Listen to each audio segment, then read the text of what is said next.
cíclicamente, ¿no? Tal parecería que la silla presidencial estuviera maldita porque los personajes cambian. En esta obra que comentas debería durar, bueno, hay un reloj que va marcando la hora y dura 45 minutos, aunque en la realidad real no duren esos 45 minutos, pasa todo el sexenio. Todos estos cambios que se han analizado, recuerdo también Aguilar Camín los tiene bien analizados, Carlos Fuentes, en fin, se han escrito muchas obras sobre la silla, tal pareciera que es la silla la que va a transformar, digo, ahorita estamos incluso sufriendo un séptimo año de un presidente que todavía se siente, se quiere sentir presidente, ¿no? Y entonces, ¿es la silla qué es lo que provoca el cambio desde tu punto de vista en estos seres? Porque además llega, era secretario de Relaciones Exteriores, Lascurain de Madero, ¿no? El canciller. Y en esa época la Constitución preveía que a él le tocaba a falta de presidente, ¿no? Después eso se eliminó.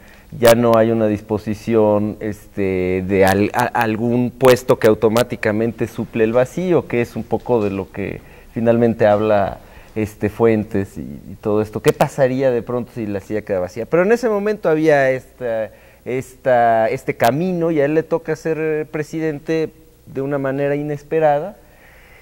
Y bueno, un poco la idea es que justamente en la obra la silla se maneja como un prop, digamos, un elemento de utilería, porque toda la excusa para que él se empiece a quedar en el poder es que le van a tomar el retrato oficial, y el retrato oficial es con la silla. Así es que esto parte de una entrevista a la que duda si sentarse o no. Yo me acuerdo, Nacho, que lo hemos platicado mucho, Zapata no se sienta, decide nunca sentarse, pero Pancho Villa sí, ¿no? Pancho Villa sí. Sí, pero... Es que tiene su símbolo, la silla. Finalmente el personaje de tu obra, por momentos, rey por un día, finalmente lo que allí te impacta es lo que simboliza la silla. Lascurain no sería Lascurain sin esos 45 minutos. Ese es lo que es fundamental entender, y toda la ambivalencia y toda la ambigüedad y todas las contradicciones que implica para el concepto de poder, para todo lo que implica el poder de sentarte en esa silla y decir, yo soy el presidente de este país.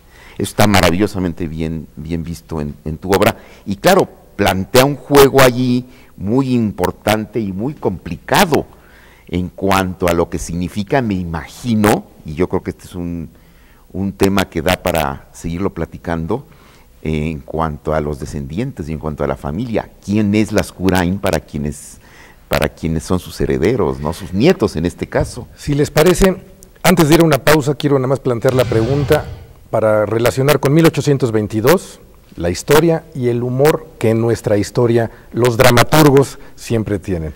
Vamos entonces a hacer una pausa y continuamos platicando y charlando con Flavio González Melo.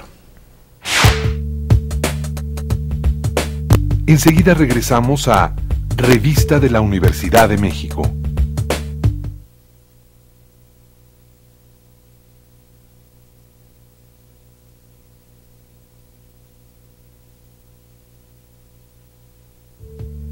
Continuamos en Revista de la Universidad de México.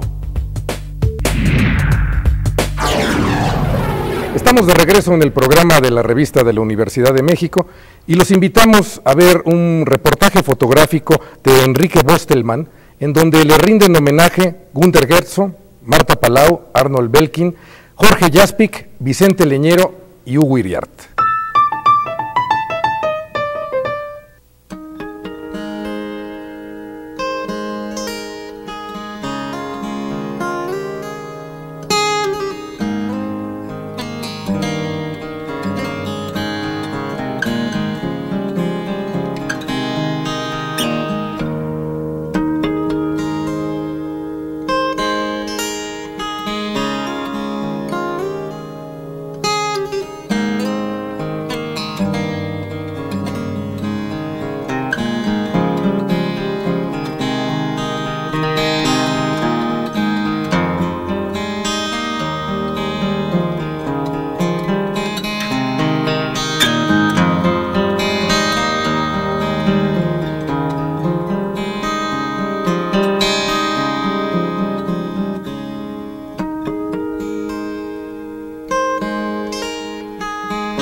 estupendo fotógrafo Enrique Bostelmann. Yo tengo un recuerdo, fue realmente un amigo muy cercano y yo le guardo un recuerdo muy, muy afectuoso. Estas fotografías de él creo que son especialmente valiosas y me da mucho gusto el hecho de que Yeyet, su esposa, nos haya permitido, nos ha dado la exclusiva para publicar estas fotos de Bostelmann en nuestra revista de la Universidad de México.